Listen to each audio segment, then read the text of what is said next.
Hello everyone, welcome to maned brains. मेरा नाम है वरदान गर्ग और कंटिन्यू करते हैं अपनी स्टडी को of artificial intelligence. So guys, इस वीडियो में क्या देखने वाले हैं? तो यार इस वीडियो में हम कवर करने वाले हैं आज एप्लीकेशंस ऑफ डेटा साइंस। भाई जो डेटा साइंस हमने कही है ना, फील्ड है हमारी, जो यूनिट का भी नाम है डेटा साइंस। इस डेटा साइंस के क्या क्या एप्लीकेशंस है चारों तरफ आपकी, तो एप्लीकेशंस इस वीडियो में हम कवर करने वाले, देखने वाले हैं कि भाई क्या है एप्लीकेशंस इस डेटा साइंस के। तो पहले हम अलग अलग फील्ड देखेंगे कि किस किस फील्ड में है और उस फील्ड में क्या क्या एप्लीकेशन है, वो भी प्रिसाइजली कवर करेंगे। ठीक है, तो इसमें आपको बहुत सारा डिटेल मिल जाएगा एप्लीकेशन का। ऑल्दो यार डेटा साइंस के किसी भी आर्टिफिशियल इंटेलिजेंस की मैं एप्लीकेशन की बात करूं तो यार गिनती नहीं है। ठीक है, मतलब अनकाउंटेबल एप्लीकेशंस एग्जिस्ट करते हैं रियल वर्ल्ड में। तो अगर उन सबको हम लिस्ट करने चले तो हमारा समय तो ऐसे ही गुजर जाएगा। तो इसीलिए फिलहाल मैंने आपके लिए वो सब एप्लीकेशंस यहाँ पे इंक्लूड करे हैं वीडियो में जो आपके सिलेबस में है, जिससे आपके पेपर में क्वेश्चंस आ सकते हैं। तो वो सारी जितनी भी पॉसिबिलिटीज हैं वो सब मैंने यहाँ पे इंक्लूड करी है। ठीक है, बाकी अगेन इसके बाद भी काफी सारी एप्लीकेशंस अभी भी बच जाते हैं। बहुत एप्लीकेशंस है भाई डेटा साइंस के, बहुत एप्लीकेशंस। ठीक है, बट उन सबको यहां एक वीडियो में इंक्लूड करना इज नॉट पॉसिबल। ठीक है, बिकॉज टाइमिंग्स की थोड़ी सी हमारे पास लिमिटेशन है, बाउंडेशन है। बट हाँ, पेपर के हिसाब से मैंने आपके सारे एप्लीकेशंस यहां कवर कर दिए हैं। ठीक है, तो काफी हद तक आपको यहां एक नई नॉलेज पता चलेगी, नई चीजें पता चलेंगी। ठीक है, जानने को कि क्या कहां कहां डेटा साइंस लगता है।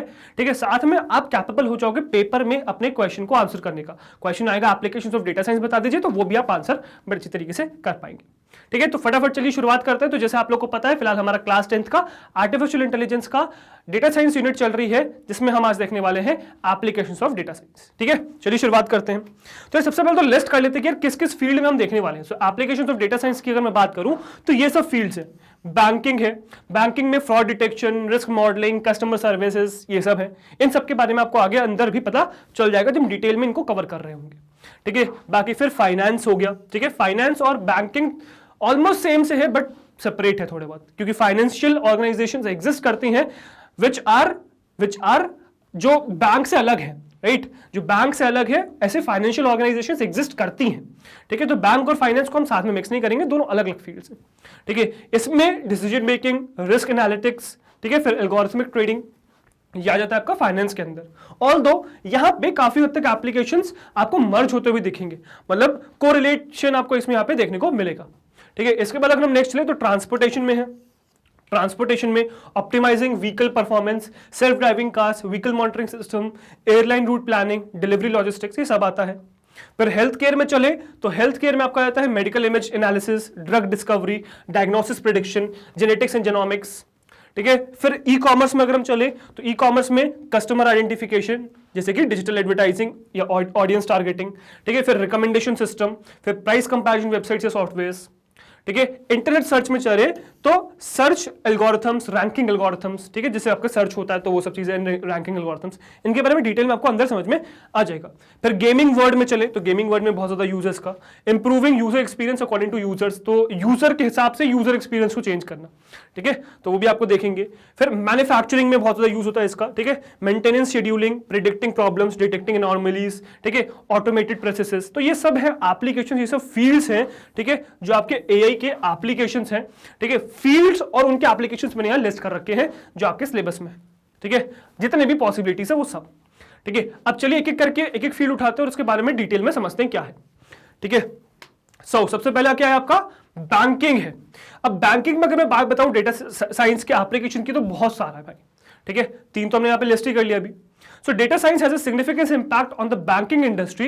It enables the banks to make better decisions as it provides tools like resource management, fraud detection, customer data management, making predictions about new policies and the risks involved. तो data science क्या है भाई, बहुत significant impact है banking industry में, उसका बहुत significant role है। ठीक है, वो बैंक्स को इनेबल करता है अच्छे डिसीजंस लेने में, decisions according to the customers. देखो कोई भी कस्टमर आता है, कस्टमर बैंक अकाउंट खुलवाने आता है तो वो सब तो ठीक है, लोन लेने आता है इन दैट सिचुएशन कि क्या उस पर ट्रस्ट करना चाहिए, तो उस चीज के लिए रिसोर्स मैनेजमेंट की जो जो चीज हमारे पास फिलहाल, जो हमने जिसने भी बैंक अकाउंट खुलवाया है उसका जो पैसा है, तो जो रिसोर्सेज हमारे पास है, या कोई भी सपोज लॉकर खुलवाया तो वो जो लॉकर है, तो वो रिसोर्स जो हमारे पास अवेलेबल है उन सबको मैनेज मैनेज करना प्रॉपर्ली। तो डेटा साइंस से बहुत अच्छी तरीके से मैनेज कर पाते हो आप, ठीक है। मैनुअली थोड़ा सा डिफिकल्ट हो जाता है, डेटा साइंस उसको बहुत अच्छी तरीके से कर पाता है, ठीक है। फिर फ्रॉड डिटेक्शन, कोई भी सपोज आपसे लोन लेने आया, बहुत अच्छा अमाउंट उसने लोन ले लिया बट वो चुका नहीं पाया, तो फ्रॉड डिटेक्शन से बचना आपको, ठीक है। कस्टमर डेटा मैनेजमेंट, तो कस्टमर जो आपके हैं उनका डेटा मैनेज करना ताकि आप उनको अच्छी तरीके से ट्रीट कर सको, उनको अच्छी तरीके से आप पॉलिसीज दे सको उनके लिए, या फीचर्स दे सको, फैसिलिटीज दे सको, ठीक है, ठीक है। Making predictions about new policies and their risks involve, तो जो भी आप नई पॉलिसीज बना रहे हैं उससे रिलेटेड रिस्क वगैरह, तो वो आप डेटा साइंस से बहुत अच्छी तरीके से कर सकते हो। मैनुअली थोड़ी सी लिमिटेशंस थी।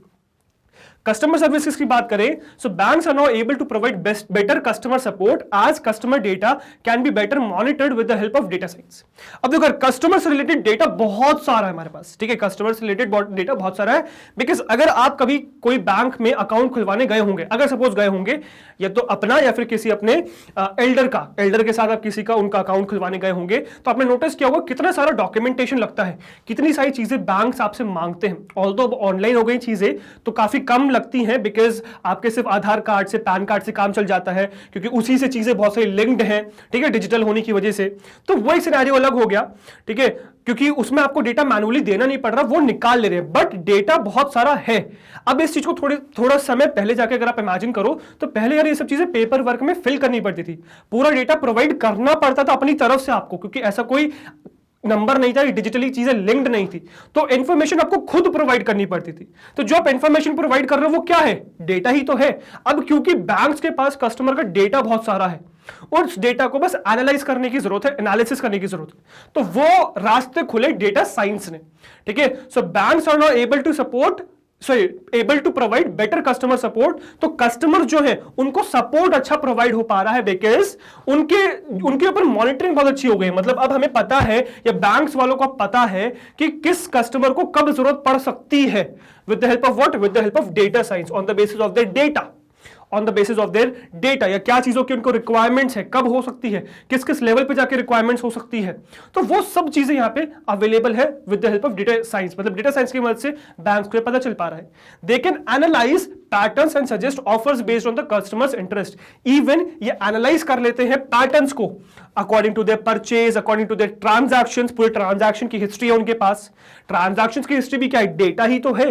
अब ट्रांजैक्शन की जो हिस्ट्री उनके पास जो डेटा है उसके बेसिस पे वो एनालाइज कर सकते हैं कि क्या पैटर्न है, उस पैटर्न के बेसिस पे ये सजेस्ट कर सकते हैं अलग अलग प्रोडक्ट्स अपने, ठीक है, परचेज करने के लिए, ठीक है। तो ये भी एक बहुत अच्छी चीज है, मतलब जो बैंक्स के लिए है, बैंक्स को फायदा देती है। It also help them to push their banking products based on customers purchasing power. अब देखो यार, अब कोई सपोज है इंसान, ठीक है, उसकी सपोज कैपेसिटी नहीं है BMW सब खरीदने की, है ना, और BMW वाले उसको ऐड दे रहे हैं, दिखा रहे हैं कि लो BMW खरीद लो, BMW खरीद लो, तो डेफिनेटली पॉसिबल नहीं है ना। मतलब एक पर्टिकुलर प्रोडक्ट जो भी इंसान खरीद सकता है, मतलब जो भी उसकी फाइनेंशियल कंडीशन के अकॉर्डिंगली सेटिस्फाइड है कि आप, हाँ, फाइनेंशियल कंडीशन है ये प्रोडक्ट खरीदने की, वो प्रोडक्ट अगर उसको दिखाया जाएगा तो डेफिनेटली चांसेस है कि वो परचेस कर ले। अगर आप अननेसेसरी की चीजें किसी कस्टमर को दिखाओगे जिसका फाइनेंशियल स्टेटस ही नहीं है, फाइनेंशियल अभी फिलहाल वीक है, वो नहीं उसको अफोर्ड कर सकता, देन व्हाट, देन कोई फायदा नहीं आपके एडवर्टाइजमेंट का, करते रहिए आप एडवर्टाइजमेंट। तो ये आइडेंटिफाई करना जरूरी है कि एक प्रोडक्ट को कौन कौन खरीद सकता है, किस किस की कैपेसिटी, कैपेबिलिटी किस किस की खरीदने की, आप उसको एडवर्टाइज करोगे तो बेटर रिजल्ट मिलेगा। तो वही काम यार बैंक कर पाता है बिकॉज ऑफ देयर हिस्ट्री। इतना डेटा है बैंक्स के पास कि वो ये एनालाइज कर पाते हैं कि यार क्या क्या चीजें हैं या फिर क्या क्या ट्रांजैक्शन हिस्ट्री है, कहां कहां कस्टमर इन्वेस्ट कर रहा है, कितने लेवल तक इन्वेस्ट कर पा रहा है, तो उस हिसाब से उसको सजेस्ट किया जाता है प्रोडक्ट्स। बैंक अपने प्रोडक्ट्स भी सजेस्ट करते हैं, और कई बार तो ऐसा भी होता है यार कि बैंक जो है डेटा को सेल करते हैं और बाकी सारी ऑर्गेनाइजेशंस जो है आपको सजेस्ट करते हैं प्रोडक्ट्स। तो जो आपको दिखता है रिकमेंडेशन सिस्टम, वो अभी आगे हम उसके बारे में भी पढ़ेंगे, वो भी डेटा साइंस का ही क्या है, डेटा साइंस का ही एप्लीकेशन है, right. Next is risk modelling. अब रिस्क बहुत सारे इन्वॉल्व है। सपोज कोई भी इंसान आया सपोज लोन लेने, तो उस सिचुएशन में रिस्क को मॉडल करना बहुत जरूरी है। या फिर अब बैंक के पास पैसा डेफिनेटली कहीं ना कहीं इन्वेस्ट करेगा, तो जो भी वो इन्वेस्ट कर रहा है पैसे को, मतलब जो आप सपोज कस्टमर, आपने एक सेविंग्स अकाउंट खुलवाया, ठीक है, या फिर आपने कोई भी चीज डिपॉजिट कराई बैंक में, अब वो चीज क्या होती है, फर्दर इन्वेस्ट होती है, और उस इन्वेस्टमेंट से जो उनकी अर्निंग होती है उससे आपको इंटरेस्ट मिलता है। जो बैंक अकाउंट्स में हमें इंटरेस्ट मिलता है, ठीक है, वो इंटरेस्ट आता कहां से, है? वो इन्वेस्टमेंट से आए हुए प्रॉफिट से आता है। अब वो जो इन्वेस्टमेंट कर रहे हैं उसमें रिस्क बहुत है, तो वो रिस्क मॉडलिंग भी डेटा साइंस से बहुत अच्छी हो जाती है, मतलब एनालाइज प्रॉपर कर सकते हो। सो companies were fed up with bad debts and losses every year. तो जो इनको बैड डेट्स मिलते थे, मतलब जो उधार चढ़ता था, फालतू का उधार जो चढ़ता था, ठीक है, या लॉस होता था बैंक्स को, ठीक है, बिकॉज उनके पास एक प्रॉपर मेंटेनेंस नहीं थी, प्रॉपर डेटा मेंटेन नहीं करते थे, डेटा बहुत होता था पर मेंटेन नहीं करते थे, तो इस वजह से इनको बहुत ज्यादा नुकसान होता था, बहुत सारा लॉस होता था, अननेसेसरी का उधार जमा होता था, बैड डेट्स आते थे इनके ऊपर, ठीक है। However they had a lot of data which used to get collected during the initial paperwork while sanctioning loans। तो जब ये लोन्स को सैंक्शन कर रहे हैं तो उस सैंक्शन करने से पहले उनके पास बहुत सारे डेटा है। तो अब अगर आप जाओ कहीं पर भी लोन लेना, तो भाई इतना आसान नहीं है बैंक से लोन लेना, आपको चीजें प्रोवाइड करनी पड़ती है, मतलब कोलैटरल प्रोवाइड करना पड़ता है। आप लोगों ने ये चीज इकोनॉमिक्स में पढ़ी होगी, है ना, कोलैटरल प्रोवाइड करना पड़ता है, उनको प्रूफ देना पड़ता है कि यार अगर हम पैसा, मतलब अगर हम लोन ले रहे हैं तो इसके बदले ले रहे हैं, मतलब अगर मैं लोन नहीं चुका पाए तो ये रख लीजिएगा आप। या फिर सपोज अगर आप लोन्स की भी बहुत सारी कैटेगरीज है, एजुकेशन लोन्स हैं, होम लोन्स हैं, ठीक है, तो बहुत सारे टाइप की कैटेगरीज है, मतलब प्रॉपर अब क्या होने लग गया, स्टडी हो गई कस्टमर की, ठीक है। मतलब अगर आप कभी भी लोन लेने जाओगे तो उनके पास आपकी पूरी हिस्ट्री है, ठीक है, तो उनको पता है कि आप लोन ले रहे हो तो आप उसे रीपे कर पाओगे नहीं कर पाओगे, या कितना अमाउंट आप रीपे कर पाओगे तो उतना ही लोन आपको मिलेगा या उतना ही लोन सैंक्शन होगा, ठीक है। बट डेटा साइंस से पहले ऐसा कुछ नहीं था। डेटा साइंस से पहले क्या था कि उनके पास डेटा बहुत था, इनिशियल पेपर वर्क बहुत होता था, बहुत सारा डेटा था उनके पास, बट प्रॉपर एनालाइज नहीं कर पाते थे। तो सपोज एक ऐसा इंसान जो रीपे नहीं कर सकता लोन, बट उसने लोन ले लिया, बैंक ने उसको दे भी दिया, ठीक है, लालच के वजह से उसको दे दिया लोन, अब वो रीपे नहीं कर पाए तो वो हो गया पूरा नुकसान। तो उस नुकसान से बचने के लिए भाई डेटा साइंस का यहां पे रोल आया, ठीक है। So they decided to bring in data scientists in order to rescue them from losses. Over the years, banking companies learned to divide and conquer data via customer profiling, past expenditures and other essential variables। तो क्या किया कि अब इस इतने नुकसान से, इतने बैड डेट से और लॉसेस से फ्रस्ट्रेट होकर बैंक्स ने क्या किया, डेटा साइंटिस्ट लेके अपने यहाँ पे कि भाई आ जाओ और अब एनालाइज करके हमें ये बताओ कि क्या करें, हम इसको सैंक्शन करें लोन या नहीं करें। तो विद टाइम बैंक्स ने सीख लिया कि हम डिवाइड एंड कनकर करके डेटा को थ्रू कस्टमर प्रोफाइलिंग, कस्टमर का जो प्रोफाइल है, किस तरीके से उसका क्रेडिट स्कोर वगैरह चल रहा है, किस तरीके से वो अलग अलग टाइप के लोन्स उसने कहीं और ले रखे हैं, क्या रीपे करने का क्या सीन है, क्रेडिट कार्ड उसके पास है क्या, क्रेडिट कार्ड में जो वो पेमेंट है टाइमली करता है नहीं करता, तो वो सब सीन्स, ठीक है। बाकी पास्ट एक्सपेंडिचर्स, जो भी उसने खर्चा किया वो क्या खर्चा है, किस लेवल तक जाके खर्चा किया उसने, ठीक है। एसेंशियल वेरिएबल्स और बाकी जो भी एसेंशियल वेरिएबल्स है, इन सबको एनालाइज करके अब देखा जाता है कि क्या एक पर्टिकुलर इंसान डिजर्व करता है लोन लेना। डिजर्व मतलब क्या वो रीपे कर पाएगा लोन, अगर हाँ तो हम उसको सैंक्शन करेंगे, नहीं तो नहीं करेंगे। अब देखो इतना स्मार्ट हो गया आपका बैंकिंग सिस्टम, मतलब रिस्क मॉडलिंग देखो कितनी अच्छी हो गई, with the help of what, with the help of data science, ठीक है, to analyse the probabilities of risk and default, ठीक है। तो समझ में आया रिस्क मॉडलिंग क्या हुआ।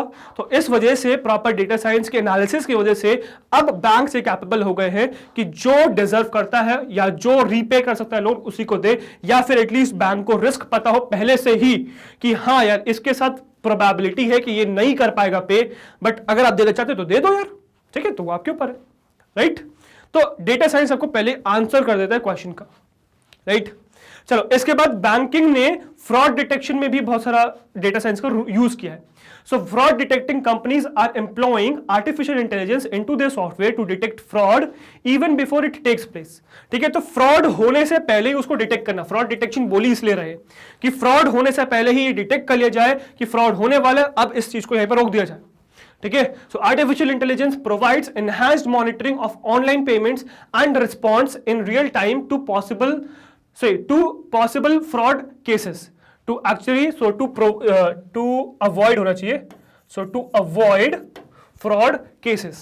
तो एक्चुअली में क्या हो रहा है, fraud detecting companies artificial intelligence का यूज करके पहले ही ये देख लेते हैं कि यार फ्रॉड होने के चांसेस हैं, होने से पहले ही उन्होंने देख लिया कि हाँ फ्रॉड होने के चांसेस हैं, ऑनलाइन पेमेंट्स में या फिर रिस्पॉन्स में रियल टाइम में ये चीज करते हैं टू अवॉइड फ्रॉड केसेस। तो फ्रॉड केसेस को अवॉइड करने के लिए, तो बहुत बार क्या होता है भाई, आपकी तरफ से कोई इंसान कोई चीज परचेस कर ले, सपोज क्रेडिट कार्ड थेफ्ट बहुत ज्यादा होते हैं, मतलब क्रेडिट कार्ड स्टोल हो जाते हैं, तो सपोज आपके पास या आपके फादर के पास कोई क्रेडिट कार्ड होगा, ठीक है, अब वो सोचिए वो क्रेडिट कार्ड कोई और यूज कर रहा है, वो हैवी चीजें परचेस कर रहा है उसमें और बिल आपके नाम पे फट रहा है, आपको वो बिल पे करना पड़ रहा है, देन तो इस फ्रॉड से बचने के लिए ही क्या है, आर्टिफिशियल इंटेलिजेंस का यूज किया जा रहा है, ठीक है। For example AI has carried studies to understand how users hold and use their phones. तो जैसे सपोज आपके पास फोन है, अब उस फोन को आप कैसे होल्ड करते हो, होल्ड करते नहीं मैं इस पोस्चर में होल्ड करता हूं, नहीं भाई ये चीज की बात नहीं हो रही है,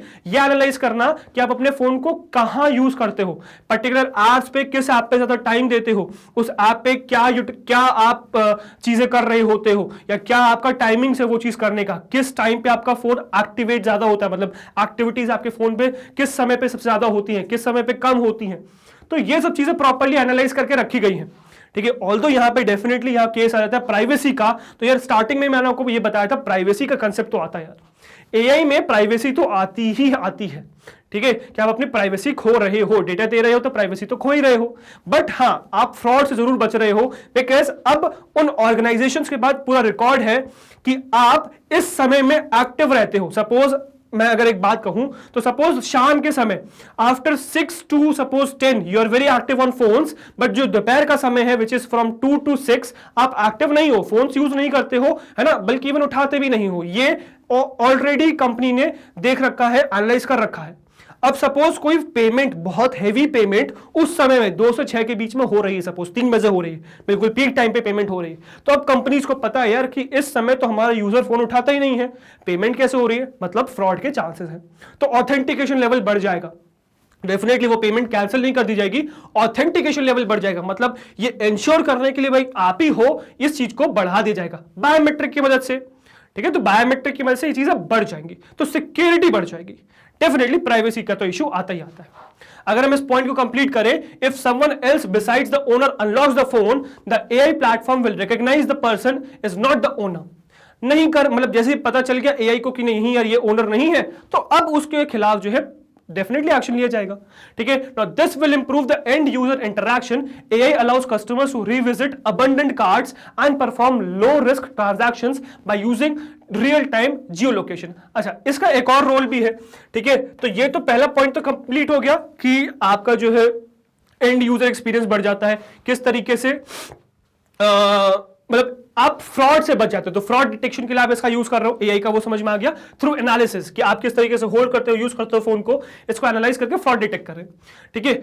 आप इवन एंड यूजर का इंटरेक्शन बढ़ा सकते हो with the help of what, तो एआई आपको अलाउ करता है टू रिविजिट अबंडेंट कार्ड्स, मतलब सपोज जैसे आप किसी शॉपिंग वेबसाइट पे हो या ऐप पे हो, आप कुछ शॉप करते हो, अब उसमें कोई भी चीज ऐसी है जो आपने कार्ट में डाल रखी है, बट उस कार्ट से अबंडन कर दिया आपने उस प्रोडक्ट को, मतलब आपने हटा दिया कि मुझे नहीं चाहिए, सपोज इस तरीके से आपने उस प्रोडक्ट को हटा दिया, ठीक है। सपोज Amazon पे आपके पास ऑप्शन है सेव फॉर लेटर पे जाने का, तो सेव फॉर लेटर कर दिया, या फ्लिपकार्ट पे आपने सेव फॉर लेटर कर दिया, आपने अभी उसे परचेज नहीं किया, आपने लेटर परचेज में डाल रखा है या विश लिस्ट में डाल रखा है, उन चीजों को कहते हैं अबंडेंट कार्ड्स, मतलब वो चीज आप चाहते हो बट परचेज नहीं कर रहे हो।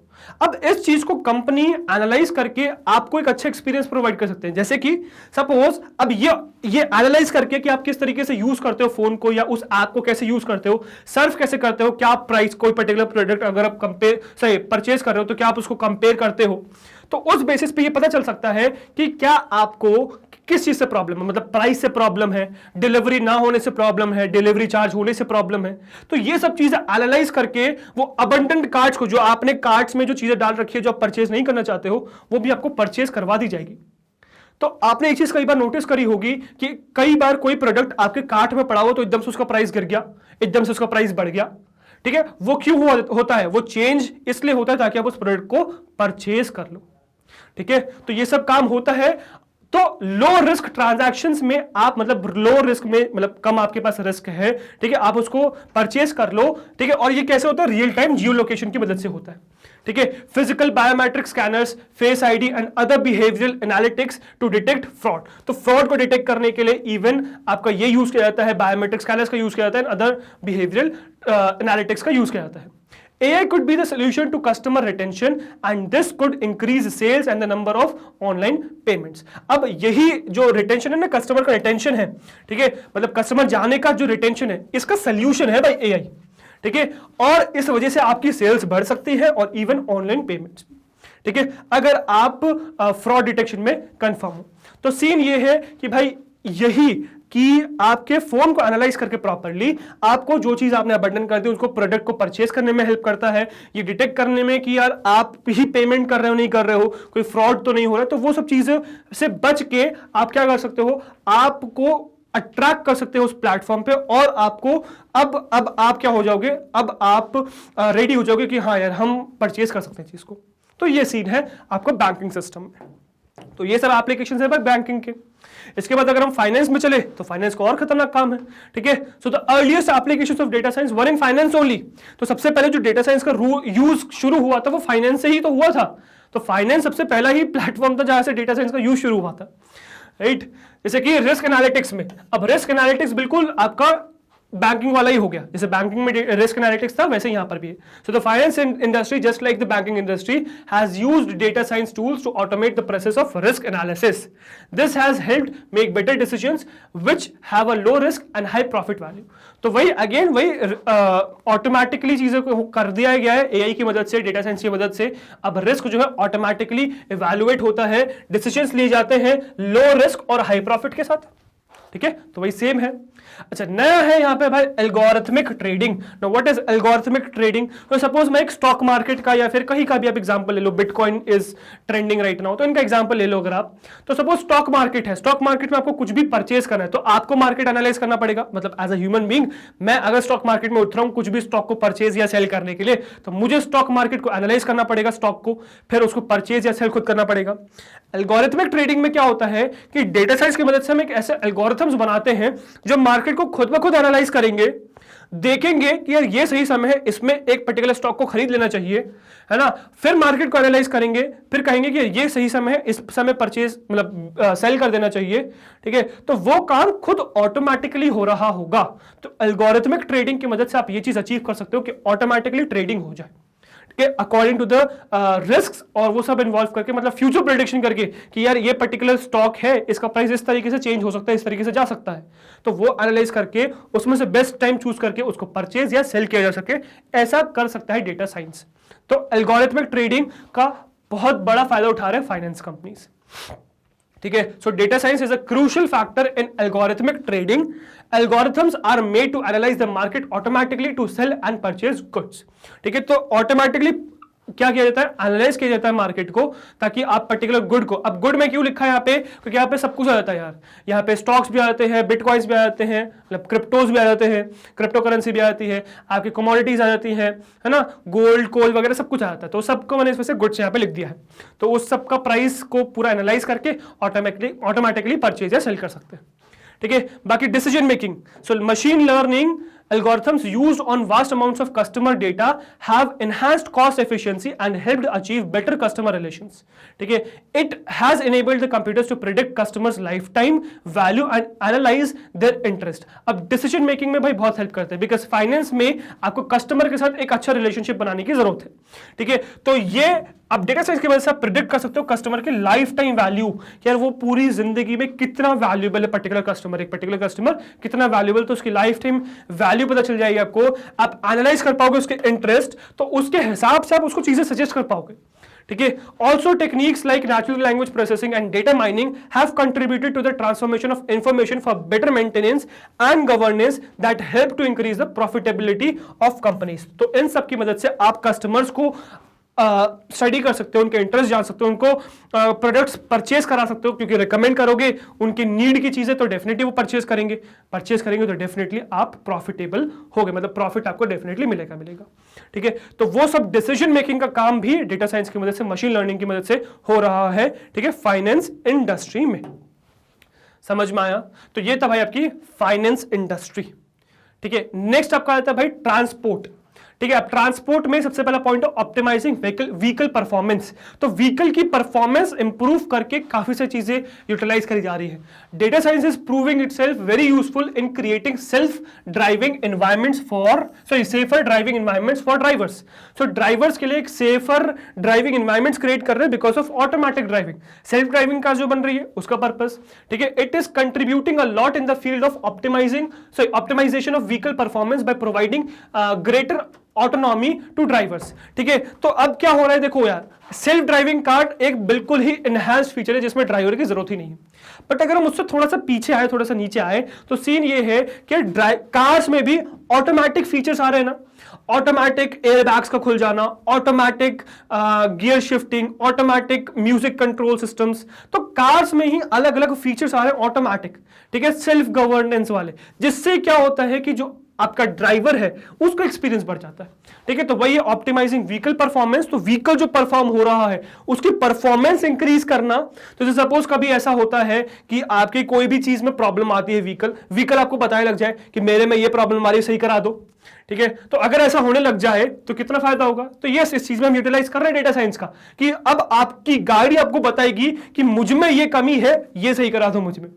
अगर ऐसा हो जाए तो डेफिनेटली ड्राइवर्स की लाइफ कितनी आसान हो जाए, राइट, जो गाड़ी चला रहे हैं। तो यहां पे यूज होता है। फिर सेल्फ ड्राइविंग कार्स में, अच्छा, सेल्फ ड्राइविंग कार्स में डेटा साइंस का यूज होता है बट कम होता है। मेन जो काम है वो है कंप्यूटर विजन का, यहां पे एनालाइज करने का, है ना, चीजों को डिटेक्ट करने का। तो यहां पे आपको डेटा साइंस और कंप्यूटर विजन साथ ही साथ काम करते हैं। ठीक है, तो इसीलिए सेल्फ ड्राइविंग कार्स को मैंने यहां पे भी इंक्लूड किया है। So in the transport industry data science has increased its presence with the introduction of self driving cars.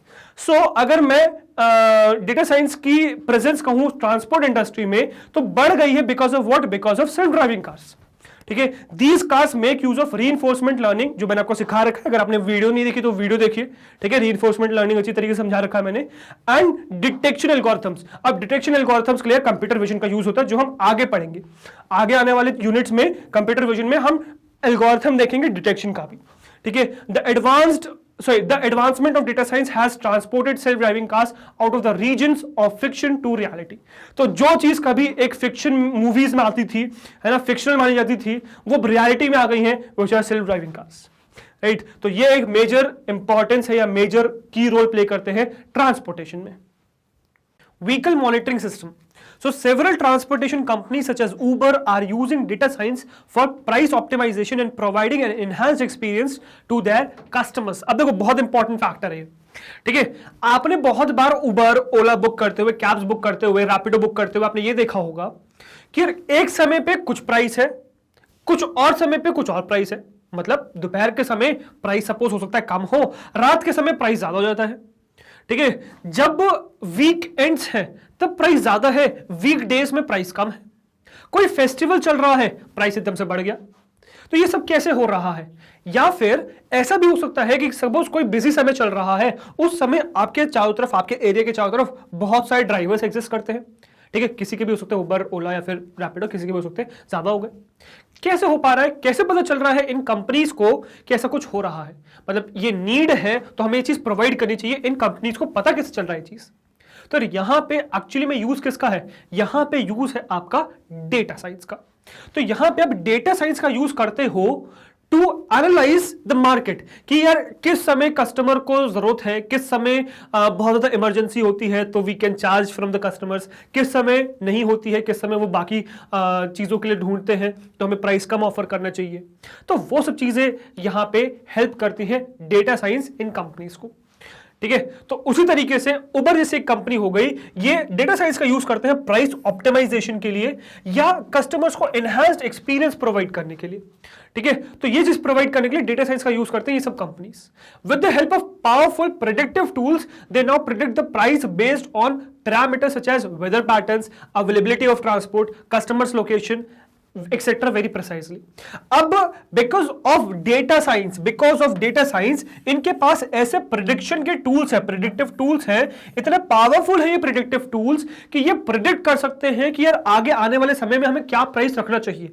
Particular एक दिन में पूरा प्राइस फिक्स हो जाता है कि इस समय पे हमें ये प्राइस रखना है, और वो भी फिक्स नहीं होता है, वो भी वेरिएबल होता है according to what, according to different parameters, जैसे कि वेदर पैटर्न्स हो गए, अवेलेबिलिटी ऑफ ट्रांसपोर्ट, पर्टिकुलर कोई भी ट्रांसपोर्टेशन है वो अवेलेबल है कि नहीं, उसकी अवेलेबिलिटी पे बेस, फिर कस्टमर्स लोकेशन के पे बेस, एक पर्टिकुलर लोकेशन है बहुत आउट ऑफ द रूट है तो वहां पे उस अकॉर्डिंग टू द लोकेशन, और बहुत सारी चीजों पे बेस्ड ये चीज ये पता कर सकते हैं, मतलब प्रिडिक्ट कर सकते हैं कि हमें क्या प्राइस रखना चाहिए, और ये बहुत प्रिसाइजली होता है काम। ठीक है, तो यस डेटा साइंस का यूज यहां पर भी आ रहा है, और ट्रांसपोर्टेशन में मतलब यहीं पे खत्म नहीं होता भाई, आगे और भी है। ठीक है, एयरलाइन रूट प्लानिंग में अब आपको पता है यार एयरलाइंस कितना ज्यादा लॉस इनकर करते हैं ईयरली, कुछ को छोड़ के बहुत ज्यादा लॉस इनकरिंग मतलब वो उठाते हैं, ठीक है, इनकर करते हैं बहुत ज्यादा लॉस। ठीक है, airlines because of what, because of route planning, क्योंकि फ्यूल के चार्जेस इतने ज्यादा हो चुके हैं कि यार वो बियर करना पड़ता है। अब कस्टमर्स तो डिस्काउंट डिमांड करता है, वो तो कम प्राइस डिमांड करता है, तो उसको वो भी ऑफर करना है, वो चीज भी उन्हें ऑफर करनी है। तो कैसे इफेक्टिवली रूट को प्लान किया जाए कि इस समय हमें यहां रोकना चाहिए या फिर डायरेक्ट आपको ट्रांसपोर्टेशन या डायरेक्ट फ्लाइट प्रोवाइड करनी चाहिए, तो वो सब चीजें कैसे करते हैं मैनुअली, थोड़ी सी प्रॉब्लम है, डेटा साइंस की मदद से काफी ज्यादा फ्रूटफुल हो चुकी है, काफी ज्यादा इजी हो चुकी है। ठीक है, airline industry across the world is known to bear heavy losses, definitely बहुत ज्यादा लॉस उठाते हैं एयरलाइन इंडस्ट्री। ठीक है, except for a few airline service providers, companies are struggling to maintain their occupancy ratio and operating profits. ठीक है, मतलब जो ऑक्यूपेंसी रेशियो है कि यार कम से कम इतना तो हमारे पास पॉपुलेशन रहे जिससे कि हम प्रॉफिट भी ना बनाए, ब्रेक इवन पे तो आ जाए कि जितना हम उसमें लगा रहे हैं उसको फ्लाई कराने में, एक पर्टिकुलर एरिया से जाने में, उतना तो कम से कम हमारे पास पैसा आ जाए, इतना तो कस्टमर हो हमारे पास। ठीक है, तो ये सब चीजें प्लान करने में कौन हेल्प करता है भाई, डेटा साइंस। ठीक है, ऑपरेटिंग प्रॉफिट्स जो भी आप ऑपरेट कर रहे हो उतने तो कम से कम पैसे निकल आए भाई। ठीक है, with high rise in air fuel prices and need to offer heavy discounts to the customer has further made the situation worse. ठीक है, अब फ्यूल के जो प्राइस है, जो एयर फ्यूल है उसके प्राइस बहुत एक्सपोनेंशियली ग्रो हो रहे हैं। अब डिस्काउंट्स ऑफर मतलब डिस्काउंट्स डिमांड कर रहे हैं कस्टमर्स, वो भी प्रोवाइड करना है, बिकॉज वो नहीं करोगे तो ऑक्यूपेंसी नहीं आएगी, है ना, कस्टमर्स आएगा ही नहीं, ऑक्यूपाई ही नहीं करेगा, तो खाली चीजें तो कोई मतलब नहीं है, भले ही कम प्राइस में आप ऑफर कर दो, बट इतना भी कम प्राइस नहीं कि आप उसको अफोर्ड ही ना कर पाओ। ठीक है, मतलब सपोज एक प्लेन है, ठीक है, आपको उसमें कस्टमर लाना है, क्योंकि अगर कस्टमर नहीं आया तो खाली जाना पड़ेगा तो डेफिनेटली पूरा ही लॉस है। तो कम से कम कस्टमर आके डिस्काउंट में ही आके कम से कम कुछ तो ऑफर कर दे आपको, पर वो इतना भी कम ना हो कि आपका ऑपरेटिंग कॉस्ट ही ना निकले। तो उन सिचुएशंस को एनालाइज करना इज वेरी इंपॉर्टेंट, और मैनुअली इट्स वेरी डिफिकल्ट। तो यहां पे रोल आता है भाई डेटा साइंस का। ठीक है, डेटा साइंस इस चीज को बहुत अच्छी तरीके से एनालाइज करती है। It wasn't for long when airline company started using data science to identify the strategic areas of improvements. Now using data science airline companies can, अब ये सब चीजें कर सकते हैं भाई एयरलाइन कंपनीज। ठीक है, using data science predict flight delays, तो प्रेडिक्ट कर सकते हैं कि फ्लाइट डिले हो सकती है, कितनी हो सकती है, वेदर पैटर्न्स की वजह से या किसी भी अनोमलीज की वजह से अगर आपकी फ्लाइट डिले हो सकती है तो कितना डिले हो सकती है, क्यों हो सकती है ना, तो वो सब चीजें प्रेडिक्ट की जा सकती है। ठीक है, decide which class of aeroplanes to buy, मतलब किस क्लास का एरोप्लेन बाय करना चाहिए, ठीक है, जो हमारे लिए इफेक्टिव रहेगा। ठीक है, मतलब चीप भी रहे, अफोर्डेबल भी रहे, cheap word is not good, ठीक है, अफोर्डेबल भी रहे और हमारा एक्सपेंडिचर में भी ज्यादा हमारे पर बर्डन ना है। Right, whether to directly land at the destination और take a halt in between, जैसे कि एग्जांपल में तो हाल्ट मतलब भाई रोकना, जैसे सपोज एक लोकेशन से दूसरी, जैसे सपोज मुझे इस लोकेशन से यहां पे जाना है, तो एक तो मैं डायरेक्ट ट्रैवल कर सकता हूं, एक बीच में गैप ले सकता हूं, तो वो हॉल्ट की वही बात कर रहे हैं कि आप या तो डायरेक्ट प्लान लो, डायरेक्ट रूट लो, या बीच में कहीं स्टॉप होके फिर रूट ले, तो वो सब चीजें प्लान करना। ठीक है, जैसे कि एग्जांपल में a flight can have a direct route from New Delhi to New York, alternatively it can also choose to halt in any country. तो एक हो सकता है कि एक फ्लाइट हो जो न्यू दिल्ली से डायरेक्टली न्यूयॉर्क के लिए उड़ती हो, ठीक है, डायरेक्टली न्यूयॉर्क ही लैंड करेगी, या हो सकती है कुछ ऐसी भी फ्लाइट हो सकती है जो बीच में किसी कंट्री पे लैंड करती हो, ठीक है, वेट करती हो, डेफिनेटली हो सकती है। राइट, तो ये सब चीजें डिसाइड करने में डेटा साइंस यूज होता है। ठीक है, effectively drive customer loyalty programmes, ठीक है, तो ये सब में भी हेल्प करती है। अब कौन कौन सी एयरलाइंस है जो इसका फायदा उठा रहे हैं, तो South West Airlines and Alaska Airlines are among the top companies who have embraced data science to bring changes in their way of working. तो यहां पे यूज हुआ था ना भाई, except a few airline service providers. तो जो few है वो वही है जो डेटा साइंस का यूज उठा मतलब कर रहे हैं, उसकी उन्होंने पावर समझी, उसका यूज समझा कि आगे कितना बेनिफिशियल है, और उसके बेसिस पर उन्होंने ये समझा कि हाँ यार इसमें दम तो है, इसका यूज किया जाए तो हम इसको यूटिलाइज कर सकते हैं, इसकी पावर को हार्नेस किया जा सकता है। ठीक है, तो डेफिनेटली वो प्रॉफिट कमा रहे हैं। ठीक है, दे आर अर्निंग प्रॉफिट्स। इसके अलावा एक और यूज है भाई ट्रांसपोर्टेशन में डेटा साइंस का, विच इज डिलीवरी लॉजिस्टिक्स। ठीक है, अब जो अलग अलग ऑर्गेनाइजेशंस हैं जो आपके यहाँ डिलीवरी का काम करते हैं, ठीक है, आपने देखा होगा, ठीक है, फेडेक्स वगैरह, तो ये सब आपने देखा होगा। तो यहाँ पे लिस्ट भी कर रखी है, लॉजिस्टिक कंपनीज लाइक DHL, है ना, फेडेक्स, यूपीएस, तो ये सब भी भाई यूज करते हैं डेटा साइंस का। अब सिंपल सी बात है यार, इनको इफेक्टिवली कम से कम प्राइस में एक आइटम को डिलीवर करना है, तो बल्क में डिलीवर करेंगे तो बेस्ट होगा, मतलब कम से कम टाइम में और सेफली आइटम को डिलीवर करना है। कब कर पाएंगे? जब बल्क में होगा।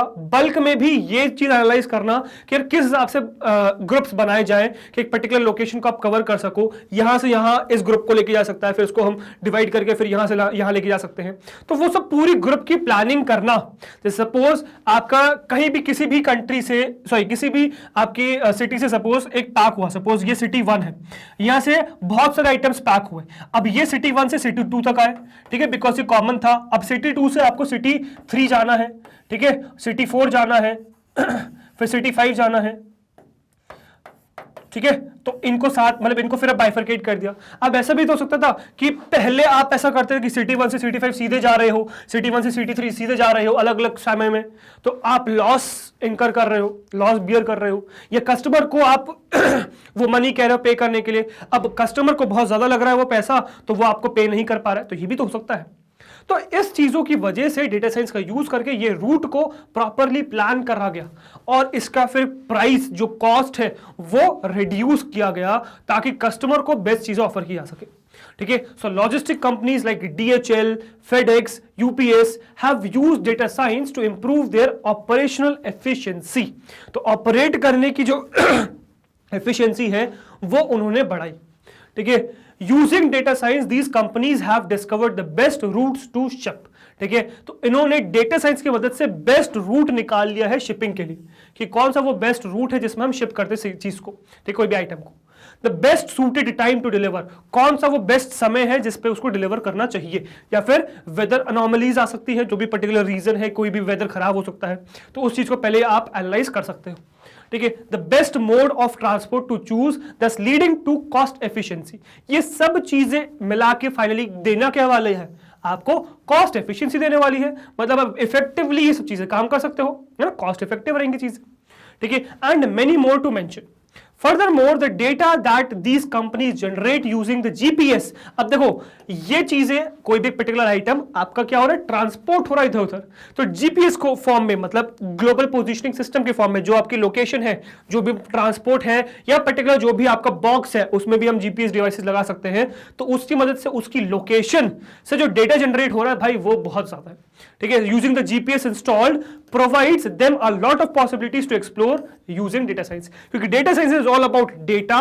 डेटा है तो आप क्या नहीं कर सकते, और डेटा ये डेली बहुत सारा जनरेट कर रहे हैं with the help of GPS. Location fixed है तो लोकेशन के हिसाब से वो बहुत सारा डेटा फिक्स मतलब जनरेट कर रहे हैं। अब इन डेटा को मतलब पोजीशंस को एग्जामिन करके एनालाइज करके फ्रूटफुल आउटकम्स जनरेट किए जा सकते हैं अगर इसको सही से यूज किया जाए तो। ठीक है, तो यार ये एक बहुत इंपॉर्टेंट रोल है आपका ट्रांसपोर्ट सिस्टम में। ठीक है, जो डेटा साइंस का यूज किया जा सकता है ट्रांसपोर्ट सिस्टम में। ठीक है, इसके बाद आपका आ जाता है भाई हेल्थ केयर। ठीक है, अब हेल्थ केयर एक और बहुत इंपॉर्टेंट फील्ड है जहां पे डेटा साइंस का बहुत ज्यादा यूज किया जा रहा है। ठीक है, बहुत सारी ड्रग डिस्कवरीज हो रही हैं, बहुत सारी ऐसी आपकी डिजीजेस है जिसको प्रिवेंट किया जा सकता है with the help of what, with the help of data science. ठीक है, so data science is playing a very significant role in the health care industry. Using classification algorithms, physicians are now able to diagnose cancer and tumors at an early stage. ठीक है, तो cancer में मतलब tumour size में भी दो अलग अलग होते हैं, बेनाइन और मैलिग्नेंट। ठीक है, तो इसमें क्लासिफिकेशन किया जा सकता है बहुत clearly with the help of data science. तो ट्यूमर का साइज देख के ये बताया जा सकता है कि ये बेनाइन है कि मैलिग्नेंट है। ठीक है, ये डेटा साइंस की वजह से हो सकता है, एक नॉर्मल फिजिशियन को बहुत मुश्किल होती है देखने में, but with the help of data science it is growing very fast. ठीक है, मतलब बहुत आसानी से, इजीली और बहुत अर्ली स्टेज में चीजों को आइडेंटिफाई किया जा सकता है, डिजीजेस को आइडेंटिफाई किया जा सकता है और कैंसर जैसी डिजीजेस को अवॉइड किया जा सकता है। ठीक है, जेनेटिक्स एंड जेनोमिक्स इसमें बहुत इंपॉर्टेंट रोल प्ले करते हैं जब हेल्थ केयर की बात आती है। ठीक है, so data science applications also enable an advanced level of treatment personalisation through research in genetics. ठीक है, अब जेनेटिक्स में यार बहुत सारा डेटा और बहुत सारी नॉलेज छुपी हुई है, जिसको अगर एक्सप्लोर किया जाए तो इससे बहुत ज्यादा आउटपुट जनरेट किया सकते हैं। ठीक है, अब जेनेटिक्स बेसिकली है कि इनहेरिट करना। अब जो डिजीजेस इनहेरिट हो रही हैं तो ये उससे हम पैटर्न जनरेट कर सकते हैं, डेटा जनरेट कर सकते हैं। इतना सारा डेटा जनरेट होता है बिकॉज ऑफ दिस कि अगर इसको प्रॉपर्ली एनालाइज किया जाए तो उस डिजीजेस को जो ट्रांसमिट हो रही है इसको क्योर अर्ली स्टेज में किया जा सकता है, जिससे कि ये बहुत ज्यादा भयानक रूप ना ले ले। ठीक है, तो वो सब किससे अचीव कर सकते हो भाई? डेटा साइंस की मदद से अचीव कर सकते हो, अगर आपको अर्ली स्टेज में उसको आइडेंटिफाई करना है तो। ठीक है, मतलब वो एक सिग्निफिकेंट पोजीशन पे है, उससे पहले अगर आपने उसको आइडेंटिफाई कर लिया then definitely right, it's fruitful. And genomics, the goal is to study the impact of DNA on our health. ठीक है, सो जो डीऑक्सी राइबोन्यूक्लिक एसिड है इसका जो इफेक्ट है हमारे हेल्थ पे, इसको स्टडी करना मेन पर्पस है हमारा कि इस डीएनए का क्या इंपैक्ट है। ठीक है, and find individual biological connections between genetics, diseases and drug response. ठीक है, अब हमें इसमें यह रिसर्च करना है कि भाई जेनेटिक्स का क्या रिलेशन है डिजीजेस के साथ, कि एक पर्टिकुलर टाइप के जो भी जीन्स है, ठीक है, वो किस टाइप की डिजीज को अट्रैक्ट कर रहे हैं या फिर क्या उनको डिजीज होने की चांसेस है। जैसे कि आप लोगों ने भी देखा होगा कि आपके फैमिली में, पूरी फैमिली ट्री में अगर आप देखो जाके, तो एक पर्टिकुलर टाइप की डिजीज हो सकती है जो कॉमन हो सब में। ठीक है, आपके रिलेटिव्स में, आपकी फैमिलीज में, है ना, बहुत ज्यादा कॉमन हो। अब वो डिजीज डेफिनेटली चांसेस है कि आपके आगे आने वाली जनरेशंस में भी कैरी फॉरवर्ड हो सकती है। अब अगर वो हो सकती है, उसको अर्ली स्टेज में रोक दिया जाए, वहां कैरी होने से पहले रोक दिया जाए, बताओ इससे अच्छा क्या है? ठीक है, तो वो आइडेंटिफाई करना इज वेरी इंपॉर्टेंट, राइट। अच्छा, इसके साथ ड्रग रिस्पॉन्स का पता करना कि एक पर्टिकुलर टाइप के जीन्स को कौन सा ड्रग रिस्पॉन्ड कर, मतलब किस टाइप के ड्रग को वो एक्सेप्ट कर लेता है या किस पे वो रिएक्ट नहीं करता है। ठीक है, बिकॉज अलग अलग ड्रग्स के रिएक्शंस भी बहुत ज्यादा होते हैं, तो वो रिएक्ट नहीं करता, उसको एक्सेप्ट कर लेता है, क्योर हो जाती हैं चीजें। ठीक है, तो वो सब स्टडी करना। Now data science techniques allow integration of different kinds of data with genomic data. Genomic मतलब आपका जेनेटिक्स का डेटा। ठीक है, तो बाकी सारे टाइप के डेटा जो आपके चारों तरफ चल रही चीजें, उसका डेटा विद जेनोमिक्स अगर आप कंबाइन करो in disease research which provides a deeper understanding of genetic issues in reactions to particular drugs and diseases. तो पर्टिकुलर ड्रग का जो रिएक्शन है विद रिस्पेक्ट टू डिजीजेस, वो आप पता कर सकते हो। As soon as we acquire reliable personal genome data, we will achieve a deeper understanding of the human DNA. ठीक है, तो अगर हमारे पास एक पर्सनल जीनोम डेटा आ जाए तो हम क्या कर सकते हैं? हम एक डीपर अंडरस्टैंडिंग ला सकते हैं एक ह्यूमन डीएनए के बारे में, एक पर्टिकुलर इंसान के बारे में। The advance genetic risk prediction will be a major step towards more individual care. ठीक है, सो ये एक एडवांस्ड डेफिनेटली स्टेप होगा, ठीक है, टू मोर इंडिविजुअल केयर, मतलब एक पर्टिकुलर इंसान की स्पेशलाइज्ड हेल्थ केयर रखना, पूरा डेटा रखना, मेंटेन करना और उसके बारे में चीजें देखना, तो ये डेफिनेटली एक नया स्टेप रहेगा। ठीक है, तो यहां पे डेफिनेटली डेटा साइंस का बहुत बड़ा सिग्निफिकेंट रोल है, बहुत सिग्निफिकेंट रोल प्ले करता है यहां पे डेटा साइंस। तो डेटा साइंस को अगर आप यूटिलाइज करते हो तो डेफिनेटली यहां पे हेल्प होगा। ठीक है, अब यार वीडियो एक्चुअली हमारी बहुत बड़ी हो चुकी है, बहुत लंबी हो चुकी है। ठीक है, और अभी हमने कुछ ही फील्ड्स एक्सप्लोर करी है, अभी हमारी कुछ और फील्ड्स भी बची हुई है। ठीक है, तो वो फील्ड मैं आपको बताऊंगा नेक्स्ट आने वाली वीडियो में। ठीक है, तो इसका मैंने बनाया है एक पार्ट टू में आपको मिल जाएगी इसकी रिमेनिंग आगे आने वाली फील्ड्स। ठीक है, तो यहीं पे अभी फिलहाल इस वीडियो को रैप अप करते हैं। ठीक है, नेक्स्ट वीडियो में आपको मिल जाएगा इसके और एप्लीकेशन, मतलब बाकी के बचे हुए फील्ड्स और उनके एप्लीकेशंस क्या क्या है। ठीक है, तो इस वीडियो को भी फिलहाल यहीं पे रैप करते हैं। ठीक है, तो नेक्स्ट देखते हैं कि नेक्स्ट क्या है। तो नेक्स्ट है हमारी वेबसाइट विच इज magnetbrains.com। तो गूगल पे आपको टाइप करना magnetbrains.com, पहली वेबसाइट आएगी, उस पर क्लिक करोगे तो यहां लैंड कर जाओगे, this is our home page. यहाँ पे सीबीएसई इंग्लिश मीडियम पे क्लिक करेंगे, क्लास 10th पे क्लिक करेंगे तो इसके सारे कोर्सेज ओपन हो जाएंगे। Search for artificial intelligence, watch now पे क्लिक करेंगे तो आर्टिफिशियल इंटेलिजेंस के सारे वीडियोस ओपन हो जाएंगे चैप्टर वाइज। किसी भी चैप्टर पे आप क्लिक कर सकते हो, उस चैप्टर की सारी वीडियोस ओपन हो जाएंगी। किसी भी वीडियो पे क्लिक कर सकते हो, वो वीडियो प्ले हो जाएगी। इसमें प्ले पॉज का आगे पीछे स्पीड कंट्रोल, वॉल्यूम कंट्रोल सारे ऑप्शन होंगे आपके पास, जिसकी मदद से आप इस वीडियो को कंट्रोल कर सकते हो। एक्सेप्ट यहाँ पे कुछ बेनिफिट्स और है, जैसे कि यार यहाँ पे कोई डिस्ट्रैक्शन नहीं है, इधर उधर की वीडियोस आपको यहाँ पे डिस्ट्रैक्ट नहीं करेगी। यहाँ पे आपको मैग्नेट बेस का सारा कंटेंट मिल जाएगा। आप एनटीएससी नेम करो, आप ओलंपियाड्स नेम करो, ठीक है, आप हिंदी मीडियम इंग्लिश मीडियम कुछ भी नेम करो, सब आपको यहाँ पे मिल जाएगा। राइट, यहाँ पे एक और बेनिफिट ये है कि यहाँ पे बहुत अच्छी तरीके से चीजें ऑर्गेनाइज्ड है, यूट्यूब पे भी बहुत अच्छी तरीके से चीजें ऑर्गेनाइज्ड है, ठीक है। तीसरा भाई फ्री ऑफ कॉस्ट प्लेटफॉर्म है। अब फ्री ऑफ कॉस्ट प्लेटफॉर्म का मतलब बिल्कुल भी ये नहीं है कि आपको 2 वीडियोस फ्री ऑफ कॉस्ट मिलेंगे फिर आपको कुछ पे करना है। नो, आपको पूरा कोर्स फ्री ऑफ कॉस्ट यहाँ पे कराया जाएगा, तो आपको चिंता करने की कोई बात ही नहीं, ठीक है। तो बस इन चीजों का फायदा उठाइए, विजिट करिए इसको, और कोई दिक्कत है तो कमेंट सेक्शन में लिख दीजिएगा। कमेंट सेक्शन आप लोग के लिए ही है, राइट। और गाइस एक बार हमारे हिंदी मीडियम चैनल और विजिट करिएगा, which is magnet brains Hindi. ये एक चैनल है मैग्नेट ब्रेन्स हिंदी, इसको विजिट करिएगा।